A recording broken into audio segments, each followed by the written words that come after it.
हूल दिवस पर कांग्रेस भवन में आज एक प्रेस वार्ता की गई। इस प्रेस वार्ता में प्रदेश कांग्रेस अध्यक्ष केशव महतो समेत उनके नेता शामिल हुए। ऐसे में कह सकते हैं कि जहां एक तरफ प्रदेश कांग्रेस अध्यक्ष हूल दिवस पर देवघर एयरपोर्ट को सिद्धू कानू नाम देने की बात कही, वहीं दूसरी तरफ अल्पसंख्यक मोर्चा के प्रदेश अध्यक्ष मंजूर हसन ने वक्फ बिल पर केंद्र सरकार पर निशाना साधा है। उन्होंने कहा कि जिस तरह से बीजेपी नेता जफर इस्लाम झारखंड आते हैं और वक्फ बिल पर मुसलमानों को बरगलाने का काम करते हैं, ऐसे में उनको चैलेंज करते हुए कहा कि वक्फ बिल में क्या कुछ अंतर है, केंद्र सरकार देश की जनता को बताए। इस तमाम मौके पर क्या कुछ कहते हुए नजर आ रहे कांग्रेस के तमाम नेता, चलिए हम आपको सुनाते हैं।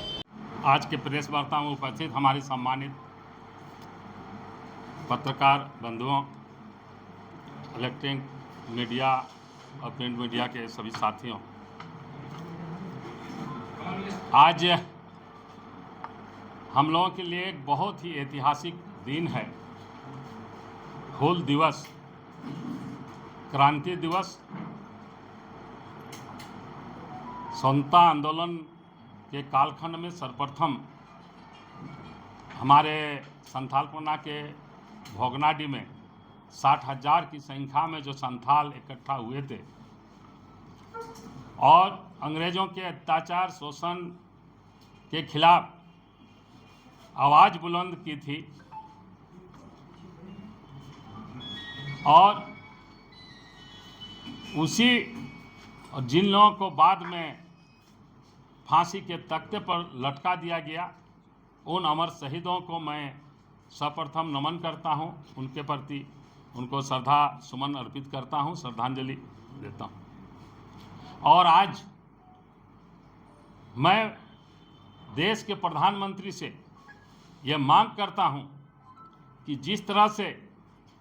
बंगाल प्रोविंस में पहले हमारा बिहार, बंगाल, उड़ीसा एक था, वहाँ के हवाई अड्डा को नेताजी सुभाष चंद्र बोस मुझे खून दो मैं आज़ादी दूंगा जो नारा लगाए थे, उसके बाद हमारा उड़ीसा अलग हुआ तो वहाँ बिजू पटनायक के नाम से वो हवाई अड्डा का निर्माण हुआ। फिर पुनः हमारे बगल में राउरकेला से आगे झारसुगड़ा में वीर सुरेंद्र सॉय के नाम से हुआ। हमारा बिहार अलग हुआ तो वहाँ हमारे जयप्रकाश भाई पटेल के, जयप्रकाश नारायण के नाम से संपूर्ण क्रांति जिन्होंने शुरुआत की थी, जयप्रकाश नारायण के नाम से हवाई अड्डा का नामकरण हुआ। हमारा रांची हवाई अड्डा हमारे यहाँ के महान सपूत क्रांतिवीर बिरसा मुंडा के नाम से हुआ। हमारा एक हवाई अड्डा जो भी देवघर बना हुआ है, हम मांग करते हैं प्रदेश कांग्रेस कमेटी की ओर से प्रधानमंत्री से कि संथाल के विद्रोहियों के सम्मान के लिए जिन्होंने अंग्रेज़ों के खिलाफ, उनके अत्याचार और शोषण के खिलाफ प्रथम आवाज़ उठाई थी जल जंगल जमीन की रक्षा के लिए, उनके नाम पर देवघर हवाई अड्डा का नामकरण किया जाए। चूँकि अभी तक आप देखेंगे कि हमारे पहले 3 पूर्व प्रधानमंत्रियों के नाम पर इंदिरा गांधी हवाई अड्डा, हमारा राजीव गांधी हवाई अड्डा, चौधरी चरण सिंह के नाम पर हवाई अड्डा, केम्पे गौड़ा के नाम पर हवाई अड्डा है, शिवाजी, छत्रपति शिवाजी के नाम पर हवाई अड्डा, सब जगह महान विभूतियों के नाम पर जिन्होंने देश के लिए अपनी जान की कुर्बानी दी, ऐसे महापुरुषों के नाम पर हवाई अड्डा का नामकरण हुआ है। हमारा प्रदेश कांग्रेस कमेटी से मांग है कि देवघर हवाई अड्डा का नाम भी सिद्धू कानू चांद भैरव के नाम से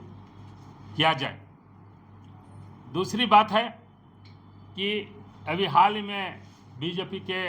प्रवक्ता ने वक्फ बोर्ड के संबंध में कुछ बातें कही है,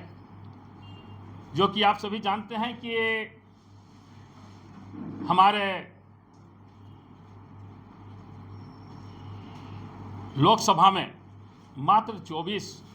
माइनॉरिटी के विधायक, एमपी 24 एमपी हैं, लेकिन जब बहस हुआ, सारी बातें हुई हाउस के अंदर, तो 232 सांसदों ने बिल के खिलाफ अपना मत प्रदान किया। बीजेपी जो है एक इस बिल को लेकर मतभेद पैदा करना चाहती है, आपस में बांटना चाहती है भाई भाई को, और नफरत फैलाना चाहती है। ये जो मुसलमानों को उनके व्यक्तिगत कानून और संपत्ति का अधिकार से वंचित करने का एक हथियार है। यह बिल संविधान पर हमला है। यह कदम सिर्फ मुसलमानों को ही निशाना बनाकर किया जा रहा है, लेकिन भविष्य में दूसरे समुदाय कर भी यह आंच आएगी। अध्यक्ष जी ने, प्रदेश कांग्रेस कमेटी के माननीय अध्यक्ष श्री केशव महतो कमलेश जी ने वक्फ मामलों के साथ ही दूसरे जो महत्वपूर्ण विषय आज के थे उस मामले में भी अपने विचारों को रखा, और निश्चित तौर पर उस पर अपना बात रखना जरूरी था क्योंकि आज हूल दिवस है। लेकिन मूल रूप से आपको मालूम है कि आज का जो ये प्रेस कॉन्फ्रेंस है, ये हम लोग केंद्रित कर रहे हैं। आज से 2-3 दिन पहले यहाँ पे भारतीय जनता पार्टी के ऑफिशियल स्पोक्स पर्सन आए हुए थे, और मेरी जानकारी में उनका जो आगमन यहाँ पर था, जो उन्होंने खुद कहा, किसी दूसरे विषय पर था। लेकिन जैसे कहा जाता है, जले पर नमक छिड़कना।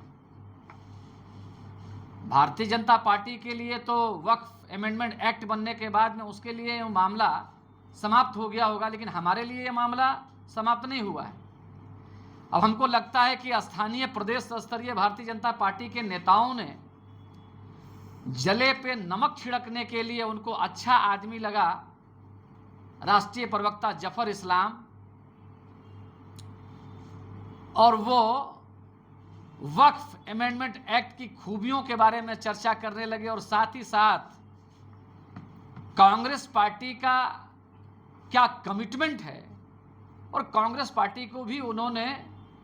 कांग्रेस पार्टी के संदर्भ में कई डेरोगेटरी रिमार्क्स उन्होंने दिए। मेरा ये कहना है और हमारा ये मानना है कि पार्लियामेंट में जो वक्फ अमेंडमेंट एक्ट बनाया गया है, उसके इसके गुण और दोष के बारे में विस्तार से पहले चर्चा हो चुकी है और प्रेस कॉन्फ्रेंस भी हुआ। लेकिन अभी ये नौबत फिर इसलिए आई क्योंकि उन्होंने आकर के विस्तार में कई बातों को कहा है। हम ये मानते हैं कि स्वतंत्र भारत में बहुमत, लोकसभा और राज्यसभा में बहुमत के दुरुपयोग के उदाहरणों की अगर चर्चा होगी, उसमें एक बहुत बड़ा उदाहरण जो है वक्फ अमेंडमेंट एक्ट है। बहुमत के गुरूर और घमंड में अभी हमारे अध्यक्ष जी बता रहे थे कि किस प्रकार से लोग इसको सिर्फ मुस्लिम अकलियतों के साथ में जोड़ करके देखते हैं। ये बात बिल्कुल सही है कि वक्फ अमेंडमेंट एक्ट में सबसे बड़े स्टेक होल्डर्स जो है मुस्लिम माइनॉरिटी है। लेकिन ये देश की खूबसूरती तो देखिए कि जैसा अध्यक्ष जी ने कहा कि लोकसभा में 243 सांसदों ने अलग समुदाय के, अलग धर्म के, अलग वर्ग के, विभिन्न अलग अलग राज्यों के, उन लोगों ने इस मामले में सरकार के तरफ से लाए गए बिल के विरोध में मतदान किया लोकसभा में, और लगभग राज्यसभा में 95 लोगों ने इसके विरुद्ध में मतदान किया। वैसे परिस्थिति में भारतीय जनता पार्टी के किसी प्रवक्ता का यह कहना कि विपक्ष या मुख्य रूप से पूरे देश के अंदर में जो फ्रंट लाइन पर लड़ रही है कांग्रेस पार्टी, इसमें बरगला रही है, ये अपने आप में बहुत हास्यास्पद बात है। आप देख रहे हैं कि वक्फ अमेंडमेंट एक्ट को लेकर के पूरे देश में जो सामाजिक न्याय पर, सामाजिक सद्भाव पर विचार रखते हैं, वो सिर्फ मुसलमान ही नहीं बल्कि दूसरे समाज के लोग भी अपने अपने स्तर से इसका विरोध कर रहे हैं, और लाखों की तादाद में लोग सड़कों और मैदानों पर आ रहे हैं। कल आपको जानकारी होगी कि इसी क्रम में पटना के गांधी मैदान में लाखों की तादाद में लोग वहां पर जमा हुए। उसी तरह से लगभग 10 दिनों पहले यहां पे रांची में भी भारी बारिश के बावजूद हजारों हजार की तादाद में लोग यहां पर बरियातू मैदान में आए। कांग्रेस पार्टी का यह मानना है कि संविधान में जो अधिकार हमको दिया गया है, समानता का अधिकार जो है, आर्टिकल 14, उसके बाद में आर्टिकल 25, आर्टिकल 26,